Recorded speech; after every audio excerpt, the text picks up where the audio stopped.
Assalamu alaikum everyone, welcome to Fly with Wally. This is Wally and as per commitment जो रात को आपके questions में receive हुए या उससे पहले क्वेश्चंस क्वेरीज और कमेंट्स आए उन सब के आंसर्स जो है मैंने कंपाइल कर लिए हैं. बट वीडियो जो है वो कुछ पार्ट्स में रिलीज़ होगी ताकि आप लोग भी इन टच रहें और आपको एक स्ट्रेच पे बहुत लंबी वीडियो ना देखनी पड़े. So just before we move on to part 1, please make sure you have liked and subscribed my channel. And also please follow my Instagram page जहाँ पर मैं सबसे ज़्यादा regular updates देता हूँ. That is @FlyWithWally. And the same thing applies to my Facebook page as well, @FlyWithWally. जिसकी details अभी आपके सामने स्क्रीन पे शो हो रही हैं. But without any further ado, let's go on and begin with part 1 of your questions. Huge thanks to all of you for your immense response and immense support, and I hope I'm able to provide you the most up-to-date information in accordance with your requirements. So let's move on to question number 1.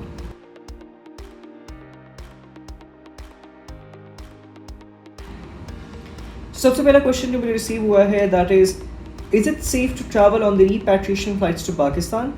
और मैंने एक और question को मर्ज किया है इस question के साथ जो कि है How was social distancing throughout? So, देखिए ये दो क्वेश्चंस एक दूसरे से इंटररिलेट करते हैं. सबसे पहले मैं आपको चाहूँगा कि ज़रा सोशल डिस्टेंसिंग के एस्पेक्ट पे बात कर लेते हैं. ज़रा देखिए कि सोशल डिस्टेंसिंग मैनचेस्टर एयरपोर्ट के ऊपर स्टेज 1 में कैसे फॉलो हो रही थी, स्टेज 2 में कैसे फॉलो हो रही थी, और उसके बाद इस्लामाबाद इंटरनेशनल एयरपोर्ट के ऊपर सोशल डिस्टेंसिंग की क्या सूरत हाल थी. It is a surprising result. Have a look.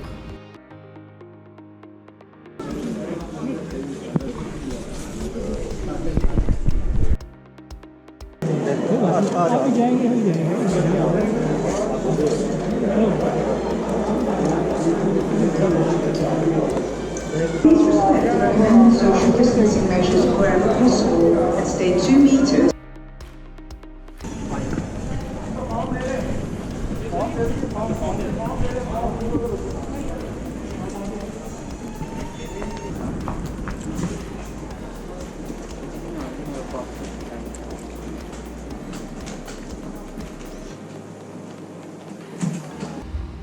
Okay so अभी आपने वीडियो अपने सामने देख ली होगी जिसमें यू सीन के सोशल डिस्टेंसिंग की क्या सूरत हाल है.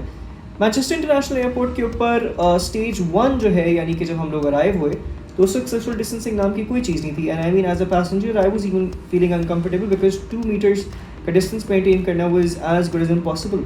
और हालांकि एयरपोर्ट और PIA की तरफ से रिक्वायरमेंट है फेस मास्क और ग्लव्स पहनने की.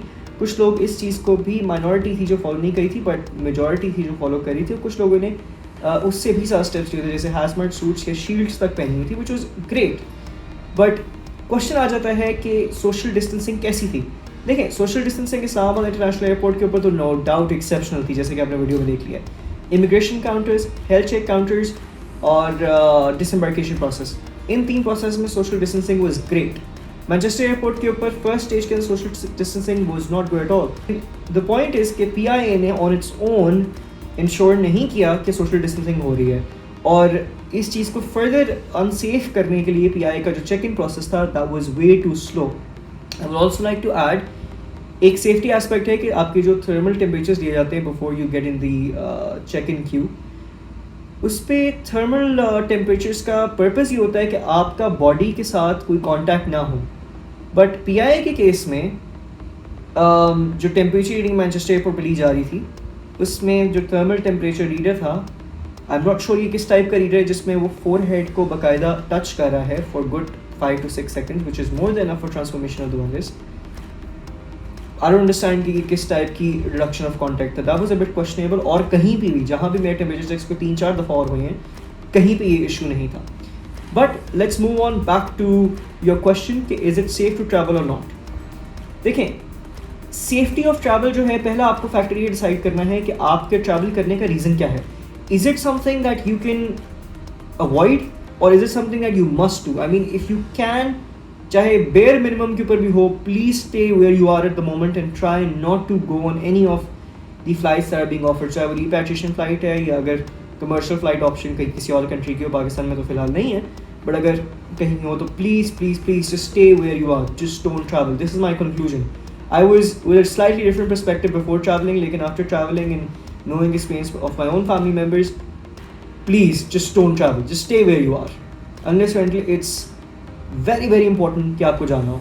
बट जब आप ट्रैवल करें please take care of 4 aspects. Number 1, hand sanitisers. Dettol का हैंड सैनिटाइजर यूके में बूट से आपको मिल सकता है इजीली, £1.80 इसकी प्राइस है। पाकिस्तान में it is going to cost you about 500 to 600 rupees, because यहाँ पे प्राइसेस एज ऑलवेज इन्फ्लेटेड है। पर 100 ml का हैंड सैनिटाइजर्स किसी भी और ब्रांड का अपने पास लाजमी रखें, and make sure you keep using that for through out your flight. आपको कस्टम्स वाले 100 ml तक कुछ नहीं कहेंगे, 100 ml पर कंटेनर का हो तो that's fine, you can take as many as you want, but please it doesn't mean कि आप 10-15 ले जाएं। Just take about 2 or 4 of these with you and keep them with you and keep using them as much as you can.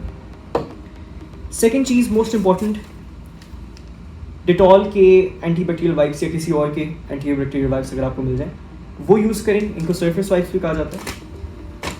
इनको use करें, और जब आप कहीं भी बैठते हैं, चाहे वो लाउंज के अंदर किसी चेयर के ऊपर आप बैठ रहे हैं, चाहे आप किसी सरफेस को टच कर रहे हैं एयरपोर्ट के ऊपर, for example if it's just using the hand even, और अगर आप एयरक्राफ्ट के अंदर जा रहे हैं तो एयरक्राफ्ट में ऑब्वियसली जाके जब आप बैठते हैं सीट पे तो वहाँ पे जो सीट का हेडरेस्ट होता है, आपके साइड के ऊपर रिमोट कंट्रोल होता है। ये समटाइम्स कुछ एयरक्राफ्ट में फ्रंट पे रिमोट कंट्रोल होता है आईएफई के लिए। आईएफई की screen on its own, inflight entertainment screen जिसको हम कहते हैं, इसको आप लोग टीवी भी कहते हैं।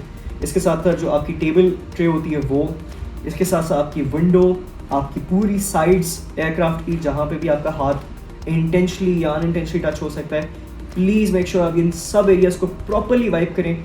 और इवन कि जब आप लैबोरेटरीज जा रहे हैं तो लैबोरेटरी का हैंडल, लैबोरेटरी के अंदर जो जितनी भी चीज़ें मौजूद हैं, जैसे कि आपका बेसन है या अदरवाइज़ आपने किसी भी चीज़ के साथ जिसका आपके अंदर कॉन्टैक्ट हो, उसके ऊपर please please please wipes use करें। एंड मेक श्योर कि आपने at this time at all times, अब तो कुछ एयरपोर्ट्स और एयरलाइंस की रिक्वायरमेंट भी है, आपने लेटेक्स या नॉन लेटेक्स या फिर विनाइल या हाइजीन सर्जिकल ग्लव्स जो हैं वो आपने लाजमी पहने हों। जो क्लॉथ ग्लव्स हैं they don't work, they are of no use, so please wear them as well, and this is actually requirement by Pakistan International Airlines and Civil Aviation Authority Government of Pakistan. So please make sure कि आप इसको follow करें। इसके साथ साथ finally please use face mask. Face mask जो cloth coverings है, I don't support them personally, there of no use, because when you wear them तो यहाँ पे जो इतना एरिया होता है आपके नोज़ के लेफ्ट और राइट साइड के ऊपर, यहाँ पे अच्छी खासी स्पेस होती है जिसका कोई फ़ायदा नहीं है, बिकॉज दैन बेसिकली आपके जितने भी चांसेस वायरस को कॉन्ट्रैक्ट करने के, they stand pretty much at the same stage with minor differences. I am not gonna go in the argument कि कौन सी ऑर्गेनाइजेशन क्या कहती है, कौन सी गवर्नमेंट क्या कहती है, but this is my own personal advice. Please use either double surgical mask, यानी कि 2 लेयर्स आप सर्जिकल मास्क यूज़ करें, या फिर आप KN95 यूज़ करें जो कि चाइनीज़ मास्क इसका लाया विद वॉल्फ, या फिर आप यूज़ करें N95 जो कि 3M का है। KN95 और N95 both are approved by medical authorities, so you can definitely use them without any issues, and they're the best. I mean, I saw people जिन्होंने hazmat suits पहने हुए थे, जिन लोगों ने शील्ड्स पहनी हुई थी। सो प्लीज़ आप जितना अपने आप को प्रोटेक्ट कर सकते हैं करें। The only thing that I would say इसके मास्क को बस 5 लेयर्स से ज़्यादा ना करें, बिकॉज उससे ज़्यादा जो है वो आपके लिए ब्रीदिंग के अंदर डिफ़िकल्टीज हो सकती हैं। सो द डिसीजन कि आपके लिए फ्लाइट सेफ है या नहीं, that remains on you, provided you are taking these precautions, but please actively इनको फॉलो करें and then make a decision कि आया आपको ट्रैवल करना चाहिए या नहीं। Let's move on to question number 2।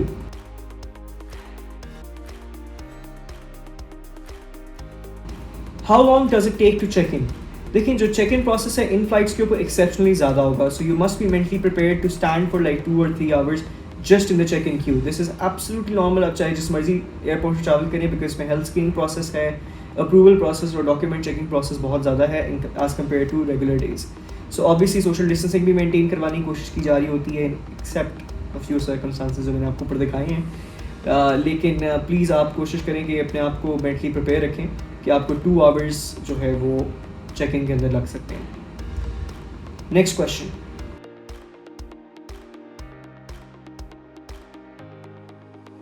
How much does the ticket cost? ये एक बहुत अच्छा क्वेश्चन है कि टिकट की क्या कॉस्ट है। देखिए, this is dependent on what airline you are opting for. अगर आप कतर एयरवेज़ के लिए ऑप्ट करते हैं तो कतर एयरवेज़ के ऊपर जो टिकट कॉस्ट है वो एक्सेप्शनली ज़्यादा है as compared to normal days. I mean, I was checking from European destinations back to Pakistan, one-way ticket that is costing a minimum of about £1,800. और अगर आप रिटर्न देखें तो यही जो रिटर्न टिकट है ये भी तकरीबन कुछ £3,000 के राउंड अबाउट जा रही है, जबकि नॉर्मल डेज में आपको ये £500 to £600 में रिटर्न इकॉनमी का टिकट मिल जाता है। सो कतर एयरवेज़ के ऊपर अगर आप जाएंगे, उनकी स्पेशल फ़्लाइट्स जो आ रही हैं, 1-off फ्लाइट्स होती हैं, वीक में एक आधी फ़्लाइट आती है, अगर आप उन पे जाते हैं तो they are very very expensive, और इस पर जो कतर एयरवेज का 10% डिस्काउंट कूपन है वो भी वर्क नहीं करता। But if you opt for Pakistan International airlines की जो रीपैट्रिएशन फ़्लाइट्स हैं, चाहे वो आप डायरेक्टली बुक करें, कुछ फ़्लाइट्स डायरेक्टली बुक हो सकती हैं, mostly you have to go through the embassy. But अगर आप उन फ्लाइट्स पर जाते हैं तो उनकी प्राइसिंग इज़ रिलेटिवली बेटर। उनकी प्राइसिंग जो है that is between, if you are looking at European destinations तो ये आपको कॉस्ट कर रही है अबाउट £650 वन वे इकॉनमी में, और रिटर्न जो है वो तकरीबन 750 से 780 पाउंड्स के अंदर है, अगेन इकॉनमी में किसी भी यूरोपियन डेस्टिनेशन से। और अगर आप देखें कनाडा या यूएस की तरफ, वहाँ से अगर आप आ रहे हैं पाकिस्तान, तो वन वे टिकट जो है वो अप्रॉक्सीमेटली आपको कॉस्ट करेगी अबाउट $1300 इकॉनमी में, और $1992 कॉस्ट करेगी आपको इकॉनमी एग्जेक्टिव में। सो ये दो ऑप्शंस हैं आपके पास, इनमें से फिर आप अपनी चॉइस कर सकते हैं according to your budget. But honestly PIA को हैट्स ऑफ, इन्होंने पहले फ्लाइट्स जो हैं वो बहुत एक्सपेंसिव रखी हुई थी, but after some criticism and after some decisions they have brought that down, which is much appreciated. ये चीज़ों में ऐड कर दूँ, अगर आप कतर एयरवेज के ऊपर कोई फ़्लाइट देखते हैं फ्रॉम स्टेट्स और कनाडा, स्टेट्स में उनके फ़्लाइट ऑपरेशन बहुत ज़्यादा लिमिटेड है। हम I mean Washington was one of the destination जहाँ पे ऑपरेट करते हैं, वो भी नहीं है। So I mean if someone is looking to go towards New York, तो फिर उसके पास अब एक ही ऑप्शन है, which is Philadelphia, and that is a flight via Dallas Texas. So आपके पास ऑप्शंस कम है, but if you are to use Qatar airways for Canada और फॉर USA, तो आपको इसके ऊपर जो वन वे टिकट कॉस्ट करेगा that is about $3000 economy and about $5000 when you look at business class. And अगर आप रिटर्न टिकट लेते हैं तो again this the economy goes to around $5000 and business class goes to about $8000। These are rough prices, again they keep changing, but absolute minimum range कुछ इस तरह की ही है।